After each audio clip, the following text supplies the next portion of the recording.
टूरी त झम दिखा था, अरे बम दिखा था। का बात है टूरी त झम दिखा था, अरे बम दिखा था। व्हाट्सएप में कम डीपी में ज्यादा दिखा था, व्हाट्सएप में कम डीपी में ज्यादा दिखा था।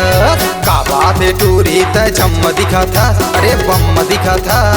का बात है टूरी त झम दिखा था, अरे बम दिखा था। व्हाट्सएप में कम डीपी में ज्यादा दिखा था, व्हाट्सएप में कम डीपी में ज्यादा दिखा था।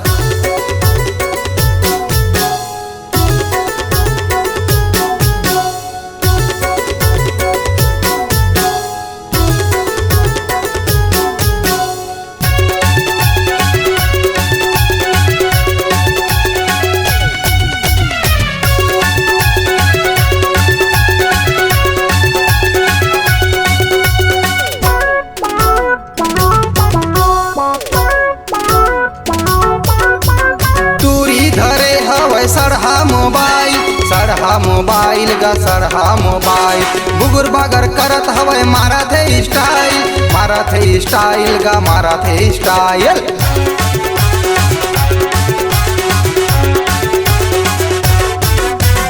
टूरी धरे हवे सड़हा मोबाइल, सड़हा मोबाइल गा सड़हा मोबाइल, बुगुर बागर करत हवे मारा थे स्टाइल, मारा थे स्टाइल गा मारा थे स्टाइल। तुरा मने संग यह चैटिंग करत है, तुरा मने संग यह चैटिंग करत है।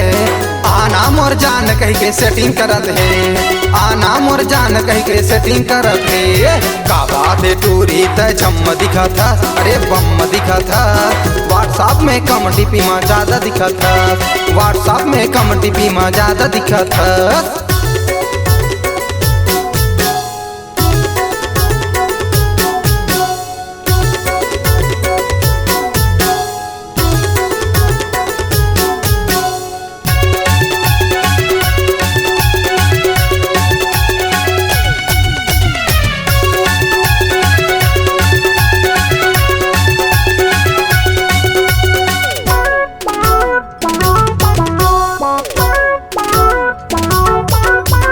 कनिहाले झूले बेनी फेंका थे स्माइल, फेंका थे स्माइल गा फेंका थे स्माइल। जींस टॉप पहने टूरी धरे है मोबाइल, धरे है मोबाइल गा धरे है मोबाइल।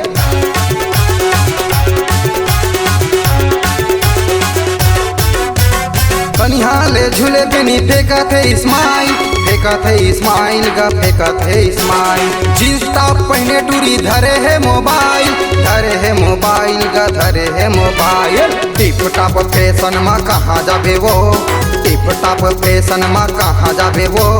आके मोर तीर मात झंझा पाबे वो, आके मोर तीर मात झंझा पाबे वो। का बात है टूरी त झम दिखा था, अरे बम दिखा था। व्हाट्सएप में कम डीपी में ज्यादा दिखा था, व्हाट्सएप में कम डीपी में ज्यादा दिखा था।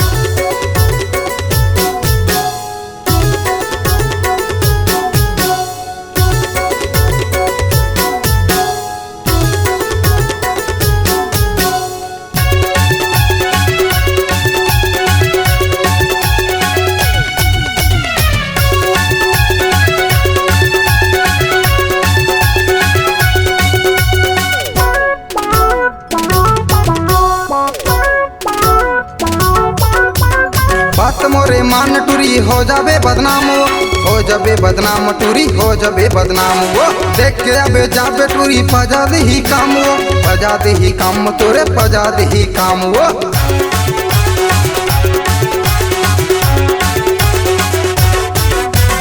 बात मोरे मान टूरी हो जाबे बदनाम, हो जाबे बदनाम टूरी हो जाबे बदनाम। वो देख के अबे जाबे टूरी पजा दे ही काम, वो पजा दे ही काम तोरे पजा दे ही काम। वो पाही अकेली तोर का होही वो, पाही अकेली तोर का होही वो। झिम झम देख के था साथ ही वो, झिम झम देख के था साथ ही वो। का बात है टूरी त झम दिखा था, रे बम दिखा था। का बात है टूरी त झम दिखा था, अरे बम दिखा था।